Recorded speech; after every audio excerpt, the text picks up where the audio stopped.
اللهم صل على سيدنا محمد وعلى اله وصحبه وسلم، والحمد لله رب العالمين حمدا كثيرا طيبا مباركا فيه في كل وقت وحين وفي الملأ الأعلى ليوم الدين. حسبنا الله ونعم الوكيل، حسبنا الله ونعم الوكيل، حسبنا الله ونعم الوكيل في كل اللي يأذي مصر. يا كذابين، يا نصابين، يا حرامين، يا أولاد الدين، يا أولاد الضمير، يا اللي ما عندكوش ضمير. اسم الكريم ايه؟ اسمي احمد يسري حراس. لا عدل زور. اسمي احمد يسري حراس من كفر الشيخ، مركز مطوبس، قريه اسمها قريه برمبان. ايه اللي حصل معاك؟ انا كنت وقعت على جنبي الكلام ده من سنه. علي صوتك لو سمحت. علي صوتك عشان ورحت للدكتور واثنين من عندنا من المطوبس قالوا لي ده انت عندك شويه دم من الجنبين كده، وجيت انا اخدت الموضوع عادي وسافرت، الوجع زاد عليا. لو سمحت يا بيه. في ايه؟ فلما جيت من سفري رحت اسكندريه، كشفت عند دكتور واثنين وثلاثه وفيهم دكاتره من رشيد، قالوا لي ده انت عايز تغير مفصل ورك شمال ومفصل ورك يمين، وفوق يعني من 250,000 وانت طالع. 300 وفي ناس قالت 300,000. غير مفاصل الاثنين. وفي دكتور قال لي لا ده انت عندك الجنب اليمين سليم والجنب الشمال هنوصله له عمليه توصيل دم. اقفل. والحمد لله رب العالمين، انا جيت للاستاذ محمود رجب والحمد لله بقيت تمام وحاسس ان انا احسن بكتير يعني انا. طب الراجل اللي عمل لك توصيل هنا بعد ما عمل لك التوصيله دي اتحسنت؟ لا زي ما انا. طب قال لك ان انت نسيت ايه ولا ما نسيتش ايه؟ بيقول لي ده انا نسيت اديك المضاد الحيوي، ما انت ما خدتش لما انت عملت اشعه قلت له تعبان اكتر. قال لك نسيت اديك المشكل. قال لي نسيت اديك حاجه تضيع الالتهابات مكان العمليه.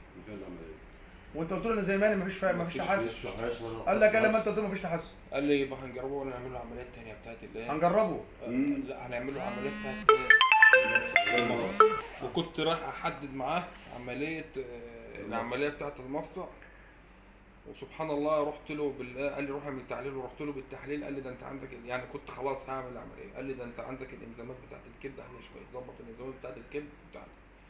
فالحمد لله رب العالمين انا قعدت في النت اتفرجت على فيديوهات الاستاذ محمود.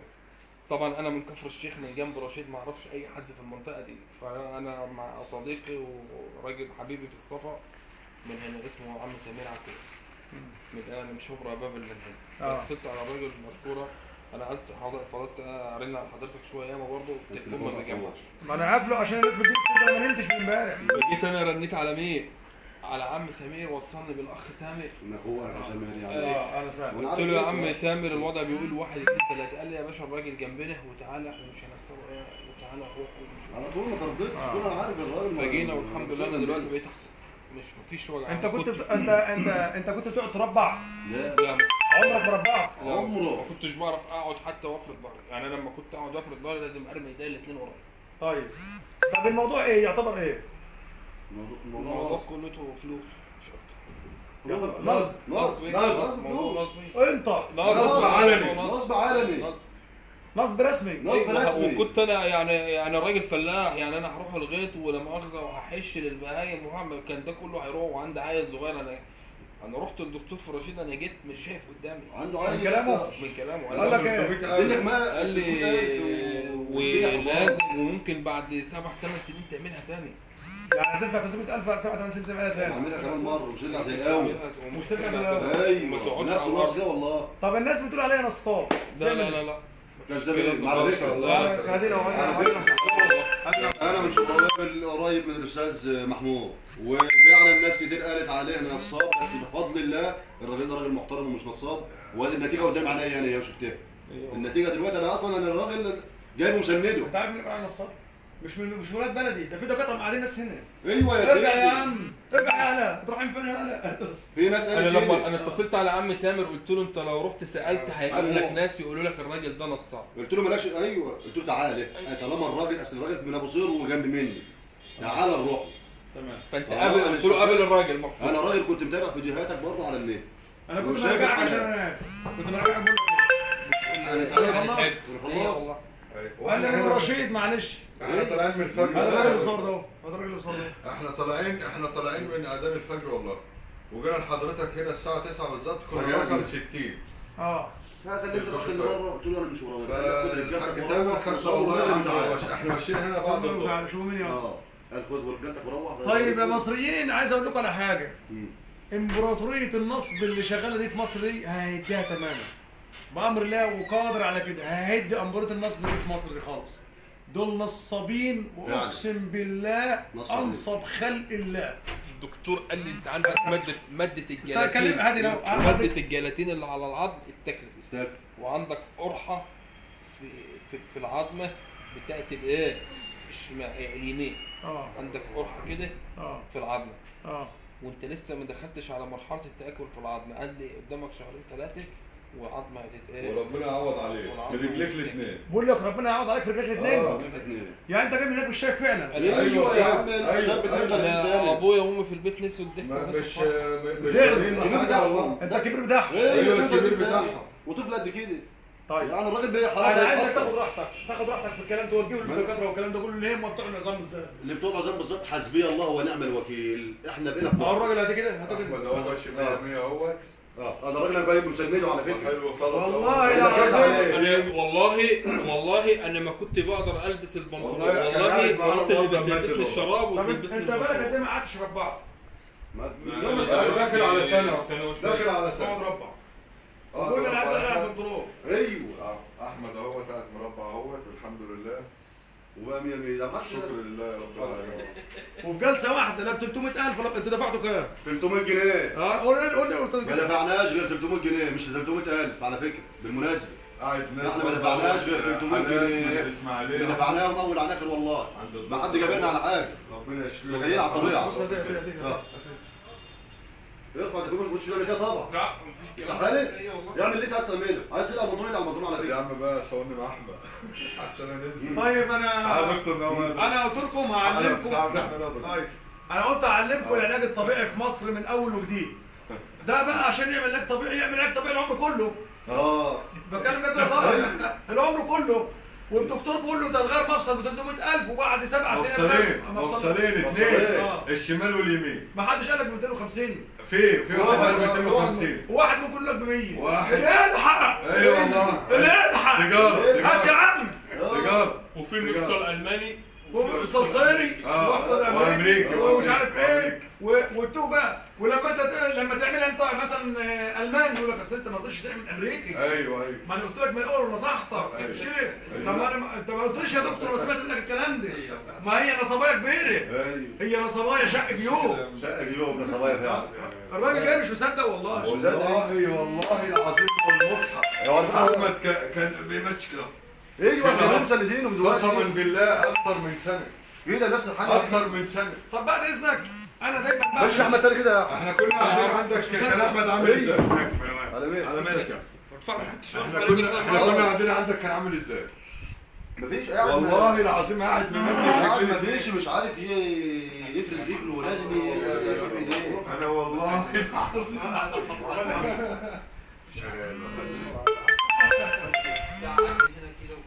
بس ما عملش حاجه. في حاجه انا مسميها الضفيره بعملها لاي حد بيجي عندي. عندك التنميل طوالي في دقيقه واحده ما تلاقيش تنميل. الناس اللي بتعمل عمليه التنميل ب 50000 و60000 و70000 و80000 هيصه بسرعه اللي يلحق. وقسما بالله في ناس كده حلفت بالله انها سابت كليه الطب قسم العظام بسببه. لانه مش هيشتغل في الكسور. طب ما اي عيل ممرض او ممرضه يعمل كسور يعمل الجبير بس وخلاص. يقول لك انا اخش كليه الطب ليه؟ ده محمود البحراوي لغى كليه الطب العظام خالص. لا هو كده لا ما هو بس كده نص كله نصب اهو. كله نصب. ما انت كان هيدبر شاب زي ده 32 سنه كبير امه وابوه. كبير امه وابوه بيقول لك مش عارفين الضحكه يا ضلال. والله يسوع. واحد يقول ماده البريجاتين ما فيش ماده ما فيش جيلاتين ما فيش جيلاتين في المفاصل. ما فيش جيلاتين. انت تبقى له ايه؟ انا اخوه صاحبه وحبيبه. انا معاه في كل حاجه وجاري كده. لا ما بسيبوش خالص. هو اللي بيجري صاحبه وحبيبه. هو اللي بيسمع انت وهو انت عايزين 300000 وانا عايز دعوه من امه وابوه. بس كده. ايوه يا وصلها لهم. انتوا عايزين 300000 وانا عايز دعوه من امه وابوه. ربنا يبارك فيك. وهذا هم هيشوفوا الفيديو دلوقتي طبعا ده شفت الحاجات دي. خليهم يدعوا لي. بقول لك والله هم عايزين 300000 وعايزين فلوس. انا عايز دعوه من امك وابوك وحياتك. يا ابو احمد يا ابو احمد دعوه حلوه للدكتور. لا انا مش دكتور. ادعوا للبروفيسير. لا والله البروفيسير والله. لا والله بروفيسير. لو انت عارفين بارك الله فيك. لو عرفتوا بارك السر الله هنا فيك. في الحته ده ايه وال8 دي وال11 وال7 والحاجات دي كلها. طب ما انا مسبن جنبين دول اسمهم ال11. حد يقدر يعترض في مصر؟ هتقول الدكتور في مصر اعترض. انا مسمي الجزء ده اهو اسمه ال11. ال11 الاولانيين القدامانيين وال11 الورانيين. طب اقول لك على حاجه، انت هو جات لي واحده النهارده بتشتكي من الم الثدي، واحده عليك قد كده اهو، اقسم بالله ما كملت 30 ثانيه بتعمل بسم الله الرحمن الرحيم. ايه يا ابني؟ في ايه؟ وروح فين؟ قلت له انا عارف. هو ربنا اللي شفاك. امال ايه؟ ده ربنا اللي شفاك. ما يمكن ببركه الصلاه على سيدنا محمد. ويعلم ويعلم. والله. ويعلم. ما يمكن لما تصلي على النبي كتير ربنا يشفيك. ربنا يبارك فيك. طيب احنا دلوقتي ما فيش حد فوق زرقات. بص يا احمد فرحان مش مصدق. ايوه والله العظيم ما مصدق. معاه الكاميرا على طول. احمد مش مصدق. احمد مش مصدق والله فعلا. يا جدعان بقى قسما بربي قسما بربي لعلم مصر والعالم العلاج الطبيعي من اول وجديد. وربي انا بعمل على المباشر، في ناس بتقول عايز اتصور كتير قوي، لو انا مش عندي ناس كتير اقسم بالله لا كنت اصور كل واحد. ورقم تليفونك لو سمحت. بس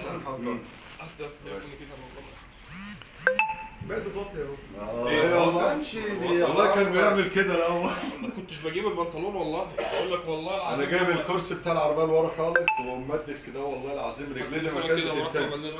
طب ايه رايك في الناس اللي بيجوا عندي هنا البيت ما اعرفوش، ما فيش وقت عشان ابص على حد من اللي بيتكلم.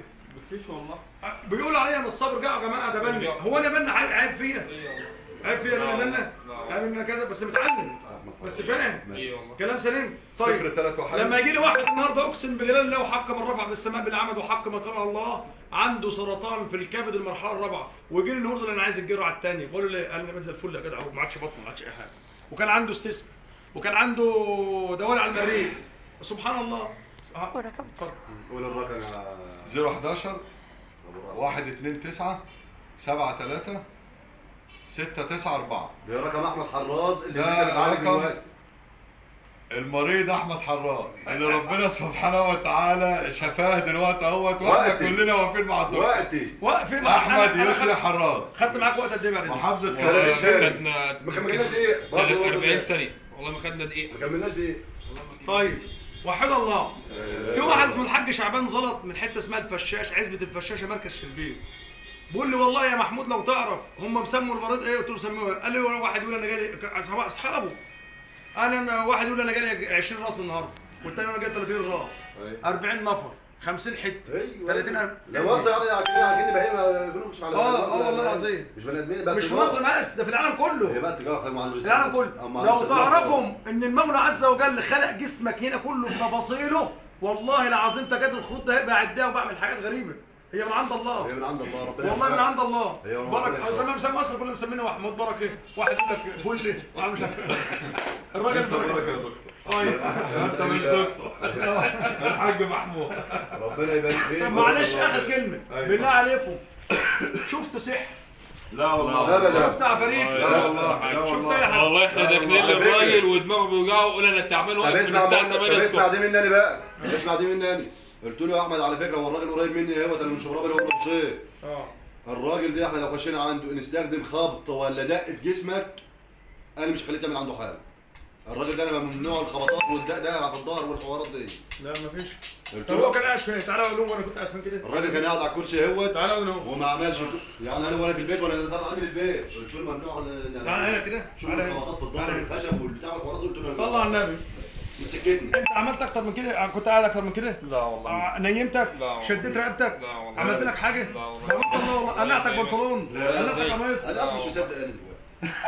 اذا كنت انا مش مصدق.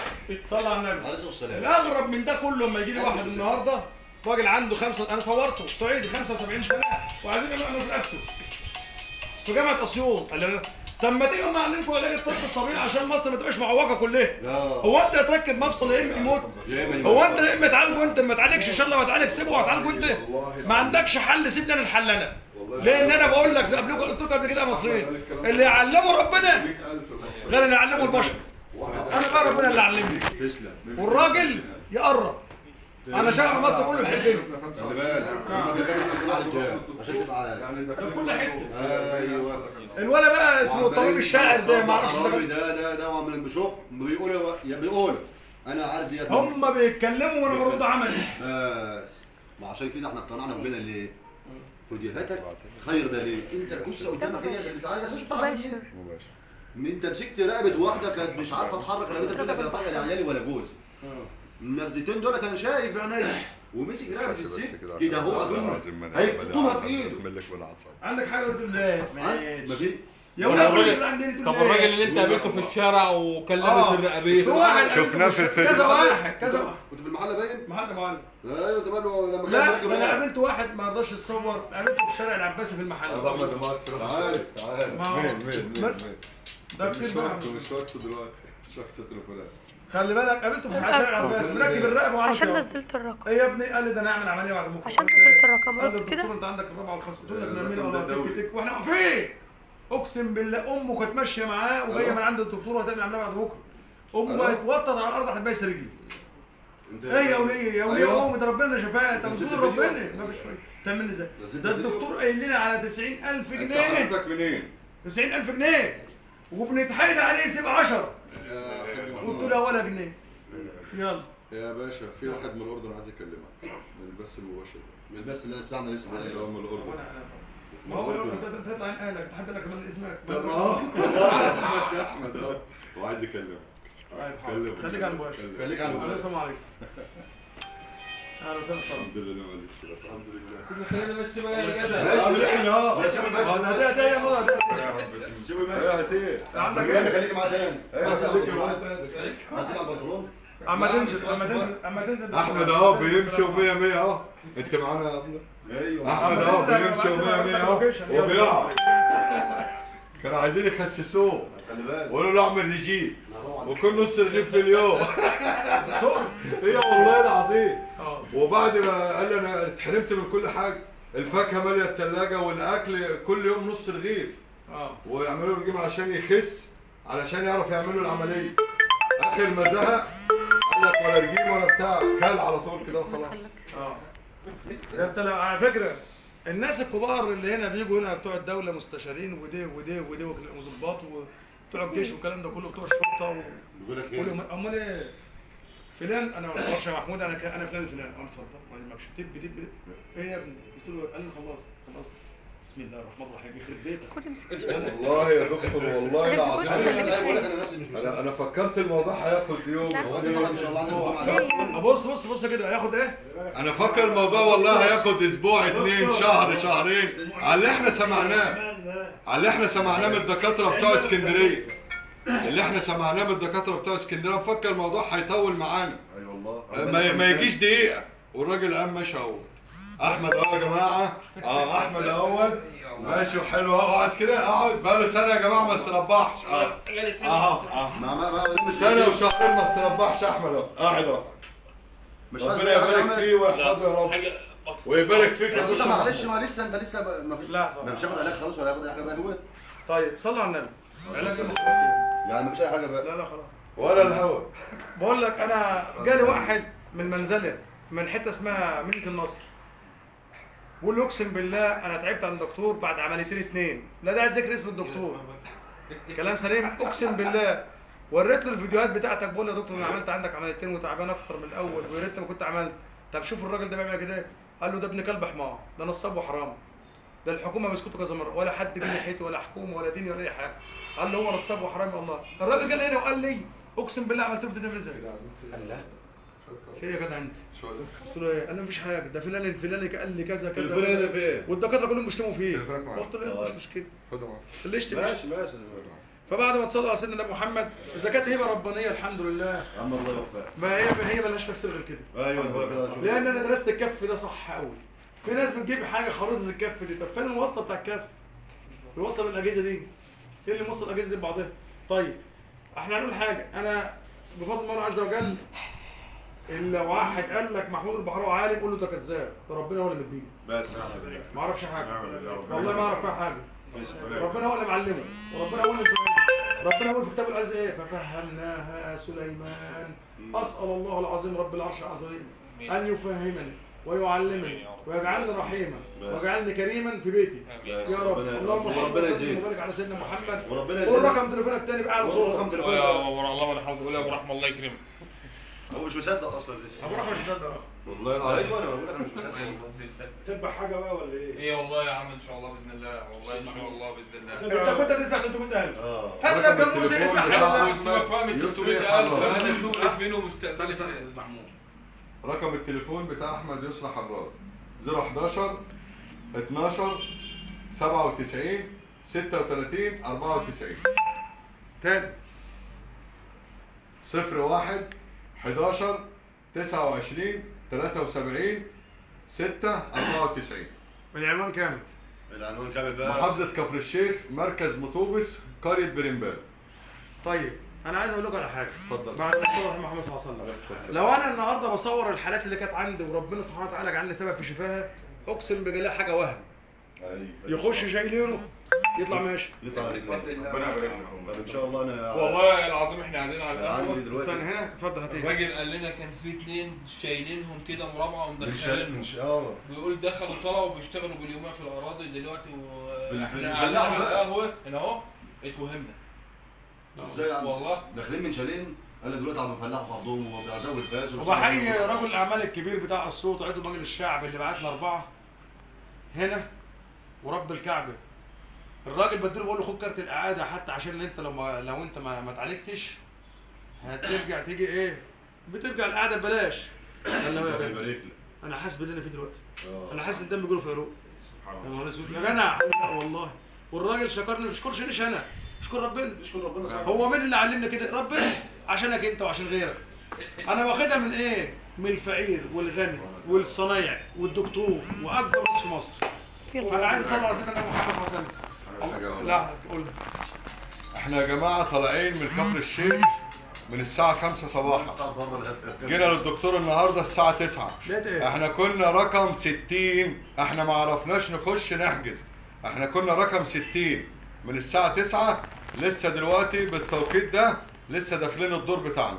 الحجوزات اخرنا 9. والحجوزات لو سمحنا يا جماعه الحجوزات اخرنا 9 وانا بشتغل لغايه الساعه 3 الصبح.